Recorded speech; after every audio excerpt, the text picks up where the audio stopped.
네. 저는 이제 DM 매니지먼트에 딥러닝 이제 이미지 클래시피케이션이랑 LLM 사용해가지고 이제 중국 쪽에서 논문을 냈는데 이게 막 기술이 엄청 특별하다거나 아니면 막 아주 팬시한 모델이 나왔다거나 막 새로운 연구 디자인 이런 건 아니지만 어쨌든 이제 최근에 나오는 뭐 이미지나 LLM 쪽에서 뭐 어떻게 임상적으로 포지셔닝을 해가지고 우리는 어떻게 이거를 사용을 하겠다라고 하는 논문들의 이 그 전략을 좀 되게 정석적으로 잘 가져가고 있는 것 같아가지고 이제 뭐 모델이나 이런 부분에서는 이게 맞나 하는 것도 있었었고 뭐 그냥 뭐 잘 만들었다 이런 생각이 들었었는데 그냥 그 전체적으로 이거를 뭐 디벨롭하고 밸리데이션 해나가는 과정이 좀뭐 적절하게 잘 되어 있는 것 같아가지고 그것 때문에 가져와 봤습니다. 그래서 이제 네이처 메디슨에 올해 7월에 게재된 거고 아마 작년 11월인가 이때 여기 올라간 거라서 이것도 나온 지는 조금 이것도 막 아예 연구가 된 지는 조금 된 겁니다. 그래서 엄청 최신 모델이 있고 이런 건 아니었고 초록을 보시면은 어쨌든 이게 중국 쪽에서 나온 논문이라서 이제 뭐 프라이머리 케어 피지션이나 아니면 뭐 레지던트나 이런 게 나라마다 조금 다를 수 있긴 한데 어쨌든 여기서는 그 로우 리소스 세팅 같은 게 많기 때문에 그 이제 대학병원이 많이 없는 곳에서는 그 프라이머리 케어 피지션 PCP들이 이제 그 DM 케어를 하게 되는데 이제 그럴 때 그 DM 매니지먼트를 좀 인디비주얼라이즈드 하게 해보자라는 그 엔도크리놀로지스트 레벨로 인디비주얼라이즈드 해가지고 그 당뇨 관리를 잘 해보자라는 용도로 만든 프로그램입니다. 그래가지고 어쨌든 그럼 DM 매니지먼트를 그 뭐 히모글로빈 A1C만 가지고 하면 이제 딥러닝 논문이 안 되니까 그 DM 레티노패시를 이용해가지고 그 폰도스코피 이미지를 분석을 한 다음에 그걸로 리퍼를 할지 말지 그거를 일단 첫 번째로 학습을 시켰었고 그 다음에 이제 그 이미지랑 그 랩 밸류 거기다가 뭐 에이지 같은 클리니컬 밸류까지 합쳐서 뭐 일종의 멀티모달로 그 LLM에 인풋을 넣어가지고 그 LLM으로 DM 매니지먼트 레코멘데이션을 적어서 그거를 이제 환자한테 읽어줬을 때 환자가 컴플라이언스가 어떻게 달라지는지 그런 걸 보는 게 또 세컨더리 아웃컴이었습니다. 그래서 프로포스를 보시면은 결국 이제 엔도크리놀로지스트가 모든 당뇨를 다 관리할 수 없기 때문에 이제 PCP가 관리를 하는데 여기서 모델 어시스티드로 갔을 때 이게 PCP보다 훨씬 더 낫고 이제 엔도크리놀로지스트보다는 이제 여기는 이제 적다고 전 써놓긴 했는데 어쨌든 여기서는 이제 넌 인페리얼 하다고 해놨습니다. 엔도크리놀로지스트의 노트를 기반으로 학습을 했기 때문에 이거를 뭐 넘어가게 할 수는 없는 상황이고 그래서 여기 옆에 그림에 나와 있는 식으로 이런 그림이나 이런 것들을 다 인풋을 해가지고 그 여기 모델을 돌리고 이거를 PCP가 본 다음에 AI Assisted Consultation 그 DM 레티노패시 중에 그 컨설테이션이 필요한 것이 어떤 건지 골라내는 애큐러시를 높이고 그 다음에 여기서 텔레 컨설테이션 원격 진료와 함께 이제 뭐 어떤 식으로 관리를 해라라는 레커멘데이션 라인들을 조금 더 그 PCP가 하는 것보다는 더 잘 해줄 수 있게 되었다. 이런 용도로 만든 논문입니다. 그래서 모델은 사실 되게 간단합니다. 비전 트랜스포머 2020년에 나온 거 사용해가지고 DM 레티노패시티를 그레이딩을 하고 그다음에 퀄리티 어세스먼트 같은 걸 했고 그 다음에 거기다가 클리니컬 파라미터를 같이 인풋으로 넣어가지고 LLM의 인풋으로 넣은 다음에 그 퍼스널라이즈 레코멘데이션을 줬습니다. 그래서 이게 그러면 뭐 어떤 차이가 있나라고 생각을 읽어봤는데 그 PCP 같은 경우에는 보통 그 룰 베이스로 거의 그냥 히모글로빈 A1C 수치 보고 그냥 넌 이거 해라, 넌 저거 해라 이런 식으로 딱 어느 정도 답변이 정해져 있는데 그 LLM으로 주면은 좀 다양한 파라미터를 고려해가지고 퍼스널라이즈 어프로치를 할 수 있다. 라는 게 이 논문의 좀 핵심적인 부분 중에 하나였습니다. 그래서 이런 퍼스널라이즈 어프로치를 했을 때 더 컴플라이언스가 좋아지는 거였고 이제 어떤 레코멘데이션이 나왔는지는 이따가 좀 더 자세하게 살펴보도록 하겠습니다. 그 다음에 PCP를 어시스트 했을 때 이제 DM 리퍼럴을 얼마나 정확하게 판단할 수 있는지 엔도크리놀로지스트 레벨에서가 이제 그라운드 트루트로 들어갔고 그 다음에 이제 PCP가 뭐 몇 퍼센트고 이제 어시스티드를 했을 때 뭐 몇 퍼센트로 올랐다. 이제 평소에 좀 자주 보던 그런 디자인까지 갔는데요. 근데 여기서 끝나지 않고 여기서 프로스펙티브 스터디를 더 진행을 해가지고 그러면 이제 레코멘데이션을 그 모델 어시스티드로 줬을 때 페이션트 어디어런스가 어떻게 되는지 이런 거를 같이 확인한 논문이었습니다. 그래서 결국 이제 모델 디벨롭먼트랑 발리데이션도 여기서는 뭐 저희 적어놓진 않았지만 뭐 9개 센터 막 5개 센터 이런 식으로 해가지고 엄청나게 많은 센터에서 멀티 센터 디벨롭먼트 발리데이션 했고 그 도시 쪽이랑 루럴 쪽 나눠가지고 아까 말했던 그 로우 리소스 세팅에서 잘 활용할 수 있는 모델을 만들려고 노력을 했습니다. 그 다음에 레트로스펙티브로 이제 얼마나 아웃컴을 정확하게 예측할 수 있는지 accuracy 예측을 이제 유저 스터디를 통해서 증명을 했고 이제 이것도 딥러닝 스터디에서 굉장히 많이 나오는 거죠. 근데 거기다가 추가적으로 프로스펙티브 스터디까지 해가지고 그 LLM의 레코멘데이션이 더 퍼스널라이즈 되어 있고 잘 되어 이제 이거를 사용했을 때 더 좋다라는 것을 뽑아낸 좀 정석적인 과정들을 많이 거쳤다고 생각을 합니다. 모델은 막 엄청 복잡한 건 아니었어도요. 그래서 모델을 보시는 것처럼 그 펀더스코피 이미지로 이제 그 클래시피케이션을 한 다음에 그걸 LLM 모듈에다가 넣어가지고 뭐 그 메타데이터랑 합쳐가지고 뭐 매니지먼트 레코멘데이션, 뭐 글라미세미 컨트롤 어떻게 하고 BP 관리 어떻게 하고 리필 관리 어떻게 하고 이런 식으로 한 줄 한 줄 다 적어주는 겁니다. 여기서 조금 눈여겨볼 점은 이제 그, 그 스탠다드 펀더스 이미지랑 포터블 펀더스 이미지로 해가지고 그 스탠다드 기계로 찍는 그 펀더스 이미지 클래시피케이션 일단 했고 그다음에 포터블 펀더스 이미지 같은 경우에는 이제 여기서 트랜스퍼 러닝을 사용해가지고 비슷한 태스크인데 여기서 그 포터블 펀더스 이미지도 같이 클래시피케이션 할 수 있도록 웨이트 트랜스퍼를 해서 진행을 했다는 점을 이제 보시면 될 것 같습니다. 네.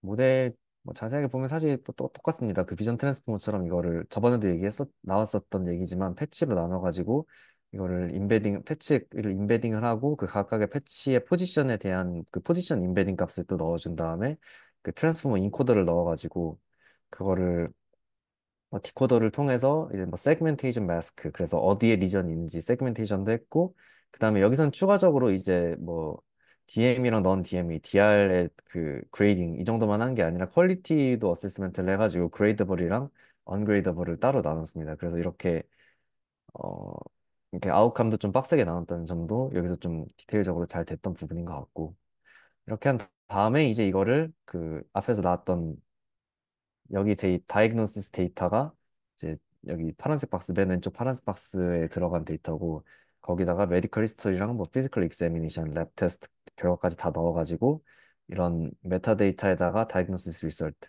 프롬프트는 여기는 공개는 안 했던 것 같은데 이렇게 해가지고 그 라마를 이용해서 돌렸습니다. 지금 라마 3.1이 나왔는데 그거보다 이제 전 버전을 사용했던 것 같고 그 여기서 그 파인튜닝에 사용했던 기법 중에 하나가 그 2021년인가부터 좀 활발하게 사용했던 로라라는 개념인데 이거는 그냥 간단하게 설명을 드리면은 이제 이런 라마 같은 어마어마하게 큰 모델을 학습을 시키려고 할 때 용량이 어마어마하게 많이 필요합니다. 왜냐하면 그 포워드랑 백워드 그 그레디언트 디센트를 해야 되는데 이렇게 할 때 이제 그 백워드를 할 때 저희가 그 미분 값들을 계산을 하려면은 결국 그 새로 계산된 그 웨이트 값만 가지고 있으면 되는 게 아니라 그 전에 웨이트 값도 가지고 있어야 되고 거기다가 이제 또 연산을 해야 되기 때문에 결국 이 모델 파라미터 전체 개수의 뭐 두 배, 세 배 혹은 그 이상에 해당하는 메모리를 가지고 있어야 돼가지고 그럼 이거를 좀 줄일 수 있는 방법이 없을까 했을 때 여기서 그냥 그 A 이렇게 좀 그 디멘션을 줄이는 A라는 매트릭스랑 그 다음에 B라는 그 디멘션을 다시 익스펜션 시켜주는 매트릭스를 두 개를 붙여가지고 이제 이 매트릭스들만 좀 뭐 트레이닝 시켜준다 이런 내용이었었고 이게 결국에는 그 트레이닝에 사용한 파라미터 수를 좀 많이 줄여주기 때문에 그 트레이닝에 되게 유리해가지고 LLM 뭐 트레이닝은 2021년부터 많이 사용되기 시작한 방법입니다. 아무튼 이거를 그 파인 튜닝을 시켰다고 보시면 될 것 같고 여기서 이제 그란 트루스로 들어간 값은 그 컨설턴트 레벨의 엔도크리놀로지스트가 직접 적었던 그 레커멘데이션 라인을 기반으로 트랜스퍼런 그 파인 튜닝을 했습니다. 그래서 그 디자인은 아까 말씀드린 대로 이렇게 다 이미지를 만들어 가지고 뭐 익스터널 발리데이션도 다 깔끔하게 했고 이렇게 한 다음에 그 DR 디텍션 같은 경우에도 뭐 레티넌 포토만 가지고 이제 그냥 한 아미 하나가 있고 거기다가 뭐 트랜스포머로 이제 세그멘테이션까지 시켜가지고 리더한테 보여주는 그 어시스티드 아미 있고 이렇게 뭐 그냥 읽은 거랑 어시스티드로 읽은 거랑 이렇게 아큐레시를 구분을 한 게 있습니다. 그 이전에 사용됐던 그 이전에 했던 그 클리니컬 트라이얼들 같은 경우에는 사실 이제 그 어차피 뭐 예를 들어서 뭐 브레스트 캔서라고 했을 때 어차피 그 방사선과 의사가 판단을 영상학과 의사가 판단을 하기 때문에 이거를 막 영상학과 의사를 이겨보자 이런 것보다는 그 결국엔 똑같은 레벨이면서도 더 시간을 줄여보자 이런 쪽으로 이야기가 많이 진행됐었는데 여기는 포지셔닝 자체를 그 프라이머리 케어 피지션 그것도 로우 리소스 상태에서 그런 그 PCP들의 능력을 이제 엔도크리놀로지스트 레벨까지 어시스트를 해주자 이런 개념이었기 때문에 이거 같은 경우는 더 non-inferiority가 아니라 superiority를 증명하려고 했습니다.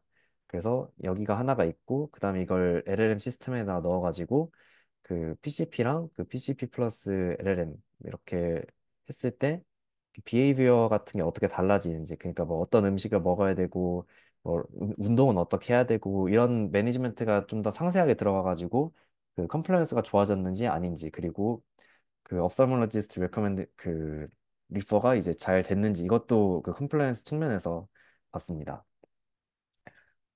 그리고 그 여기 ARM2에서 PCP 플러스 DeepDL LLM 이거는 그 방식이 첫 번째 PCP가 자신의 레코멘데이션을 먼저 적고 그 다음에 그 DeepDL LLM이 그 DeepDL LLM 레코멘데이션 라인을 적고 이제 맨 마지막에 그 PCP가 그 두 개를 잘 컴바인 해가지고 최종 확인을 해가지고 주는 방식이었습니다. 그러니까 사실 ARM1보다는 시간이 더 많이 들어간 셈이긴 합니다. 여기서는. 그래서 봤을 때 여기서는 일단 첫 번째 inappropriate 컨텐트가 있었나, missing 컨텐트가 있었나, 그리고 possible harm을 일으킬 수 있었나 이런 걸 가지고 최종 LLM의 아웃풋을 확인을 했고 이거 같은 경우는 보라색이 DeepDR LLM이고 그 파란색이 레지던트인데 이제 그 넌 이게 안 좋은 거니까 넌을 많을수록 좋은 건데 그 보라색이랑 파란색이 거의 가장 우수하고 그 거의 비슷하게 나오는 것을 확인을 할 수가 있었습니다. 라마만 단독으로 썼을 땐 결과가 많이 안 좋은 편이었고 PCP도 어쨌든 그 레지던트에 비해서 조금 떨어지는 능력을 보였습니다. 이거는 근데 뭐 PCP가 얼마나 트레이닝을 받았냐에 따라 그게 나라에 따라 좀 다를 것 같다는 생각이 듭니다. 그래서 뭐 inappropriate 컨텐트 같은 경우는 뭐 이런 식으로 평가가 됐고 뭐 미싱 컨텐트 있었나 그냥 이 정도로 그 엔도크리놀로지스트 레벨에서 평가를 했다고 하고 그다음에 뭐 이제 펀더스 이미지 그레이딩 얼마나 정확하게 됐는가 이런 것도 사실 뭐 다 이제 그 딥러닝 스터디에서 많이 보여주는 거고 이런 같은 경우에도 뭐그 딥디어 트랜스포머를 이용했을 때 조금 더 좋은 결과가 나왔다 이런 리설트가 나왔습니다. 그 다음에 그 아까 그다음에 네 그 아까 그 컴플라이언스가 올라갔다는 얘기를 잠깐 했었었는데 처음엔 되게 전 궁금했었거든요. 아니 이거를 뭐 LLM이 얼마나 좋은 결과를 줬길래 이거를 뭐 환자가 컴플라이언스까지 올라가나 라포를 더 잘 쌓나 이렇게 생각을 했었는데 이 디스커션 쪽을 보니까 이제 그뭐 중국 쪽의 PCP들은 보통 뭐 그냥 제너럴한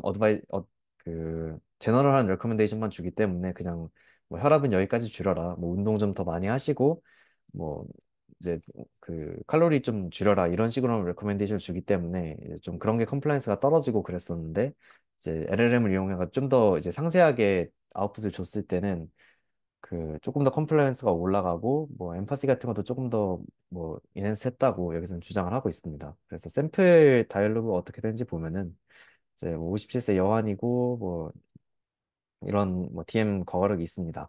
그래서 이런 사람이 있을 때 각자 그 각 모델들이랑 그 레지던트랑 PCP랑 어떻게 답변을 하는지를 보면은 일단 모델 앤서 이게 그 엔도크리놀로지스트에서 작성이 된 거고 뭐 블러드 컨트롤은 뭐 어떤 식으로 하고 이 되게 상세하게 적혀 있습니다. 그 슈거 컨트롤 어떻게 하고 BP 컨트롤 어떻게 하고 다이어트 매니지먼트 같은 경우에는 그 컴플라이언스에서 좀 제일 차이가 있었던 부분이라서 보면은 뭐 카보하이드레이트랑 팻 인테이크를 컨트롤하고 뭐 야채를 더 많이 먹고 홀그레인이랑 립미트를 많이 먹어라 이런 식으로 좀 상세하게 얘기를 했었었고 뭐 엑서사이즈 매니지먼트도 60분 뭐 걷고 뭐 좀 뭐 increased time and intensity of exercise 이런 레코멘데이션을 했다고 하네요. 그 저희 CPX 볼 때는 뭐 걷는 건 운동이 아니다 이런 식으로 교육을 했던 것 같긴 한데 그다음에 뭐 리펀 이런 식으로 해라. 그다음에 CBD 뭐 이런 식으로 하고 뭐 어쨌든 엑서사이즈랑 다이어트 쪽에 조금 주의해서 보면은 여긴 좀 되게 자세하게 준 편이었습니다. 그리고 LLM 모듈에서 봤던 걸 보면은 여긴 사실 LLM이라 그런지 글 자체는 조금 더 많기는 해요. 그래서 다이어터리 컨트롤은 뭐 vegetable, fruit, whole grain, protein source 이런 얘기를 하는데 사실 핵심적으로는 거의 다 똑같습니다. 아까 엔도크리놀로지스트가 짧지만 비슷한 내용을 그 가지고 있었던 거고 그다음에 그 엑서사이즈 같은 경우에도 뭐 150분 여긴 좀 많이 하라고 했는데 뭐 150분에 moderate intensity aerobic exercise를 해라. 아, 일주당이네요. 일주당 뭐 150분 정도 해라. 이런 식으로 좀 상세하게 얘기를 해준 편이었고 뭐 블러드 슈가랑 BP 컨트롤 같은 경우에도 아주 상세하게 잘 얘기를 해줬습니다. 근데 이제 그리고 뭐 피지컬 examination, DM nephropathy 같이 뭐 nephropathy나 아니면 뭐 CAD 같은 이제 다른 컴플리케이션에 대한 관리도 좀 자세하게 설명을 해줬고 이제 다음은 라마에서 나온 건데 이건 그 언트레인드 라마입니다. 그래서 아까는 그 파인 튜닝까지 다 된 거여가지고 아주 좋은 답변을 내놨던 거고 언트레인드 라마는 뭐 그냥 뭐 한 세 줄 정도 했습니다. 그냥 뭐 메프민, 뭐 아크라보스, 피오글리타손에다가 뭐 운동해라. 그리고 좋아질 거다. 그냥 이 정도 아주 제너럴한 얘기. 그냥 그 챗GPT에다가 물어보면 이거보다 더 자세하게 해줄 것 같은 그냥 그 정도로 얘기를 해줬었고. PCP도 사실 막 엄청 자세하진 않습니다. 뭐 그냥 BP는 130에 80 미만으로 유지를 하라. 그 다음에 뭐 패스팅 슈가랑 히모글로빈 A1C는 뭐 컨트롤 해라. 다이어트 엑서사이즈 그냥 헬티 다이어트 앤 엑서사이즈 해라. 60분 해라. 이런 식으로 사실 이렇게 받으면 뭘 할지 정확히 모르고 그냥 건강하게 드세요 이런 건 다 할 수 있는 말이니까 이제 그런 부분에서 좀 차별성을 줬다고 생각을 합니다. 그리고 뭐 스크리닝 이런 것도 네프로패스티 같은 다른 컴플리케이션에 대해서는 뉴로패스티나 네프로패스티 같은 다른 컴플리케이션에 대해서는 얘기가 없었고요. 레지던트. 여기선 레지던트가 하루에 보는 환자 수가 좀 적다고 합니다. 그래서 아주 상세하게 써줬는데 이제 뭐 히모글로빈 A1C 뭐 7% 조절해야 되고 뭐 그러기 위해서는 뭐 이렇게 뭐 어떻게 약을 어떻게 쓸지도 되게 상세하게 얘기를 해줬고 뭐 콜레스테롤 얘기도 많이 했고 웨이트 q 스모킹 얘기 다 있고 그다음에 뭐 moderate intense activity 그다음 그 150 minutes per week 뭐 이것도 이제 잘 얘기를 해줬었고 그다음에 뭐 다이에티션을 봐야 된다. 여기서는 근데 막 아주 뭘 먹어라 이런 식으로 확실하게 얘기를 하진 않았고 그냥 다이어티션 잘 봐가지고 뭐 칼로리 조절 잘 해야 된다 이런 식으로 얘기를 좀 잘 풀어가지고 해줬고요. 네. 그래서 보시면은 되게 그 라마나 PCP 같은 경우는 이제 되게 간단하게 레코멘데이션을 하는 편이고 뭐 그럼 PCP에 비해서 이제 이런 식으로 좀 상세하게 레코멘데이션이 나갔을 때 조금 더 환자가 더 구체적으로 잘 들을 확률이 높았다 이런 걸 담고 있는 것 같습니다. 그래서 이제 전체적으로 보셨을 때 모델 굉장히 평범합니다. 그냥 원래 있던 비전 트랜스포머에다가 뭐 디코더 이용해가지고 여기까지는 사실 그냥 그 펀도스코피 보는 것까지는 사실 그냥 다 똑같은 부분이고 LLM 모듈은 파인 튜닝을 시켰는데 이것도 사실 이제 인풋 데이터가 좋았기 때문에 좋은 결과가 있었다고 생각을 합니다. 그래서 결국 이걸 통해서 하려고 하는 얘기가 그 좋은 모델 찾는 것보다는 그 클리니컬 시그니피컨스랑 밸리데이션 잘하는 게 중요하다. 이런 게 좀 최근 연구들의 트렌드인 것 같습니다.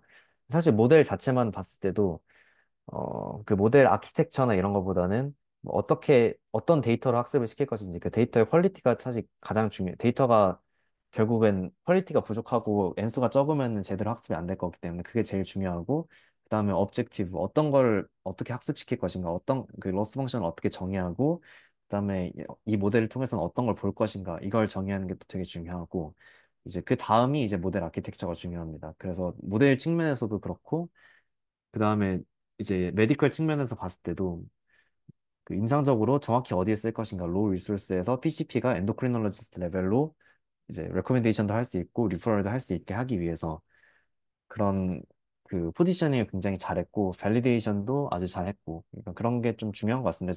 제가 지금 하고 있는 멀티모달 연구도 결국 막 모델이 얼마나 팬시하고 이런 것보다는 뭐 얼마나 좀 로버스트하게 데이터셋을 얻을 수 있고 퀄리티가 얼마나 높고 얼마나 바이애스가 없고 그다음에 익스터널 밸리데이션 어떻게 할 건지 이런 것들이 좀 더 중요하게 여겨지고 있는 것 같아가지고 만약 새로 연구를 하실 거라면 이제 이렇게 정확한 포지셔닝 이거가 중요하다. 그리고 특히 제가 부트캠프에서 하는 것도 아주 팬시한 걸 만들어 보자기보다는 일단 MVP 만들어 가지고 정확히 포지셔닝을 해보자라는 게 좀 큰 목적이라고 생각을 했기 때문에 이 발표를 하게 됐습니다.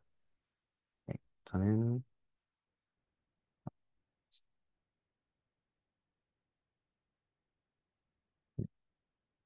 여기까지 하겠습니다.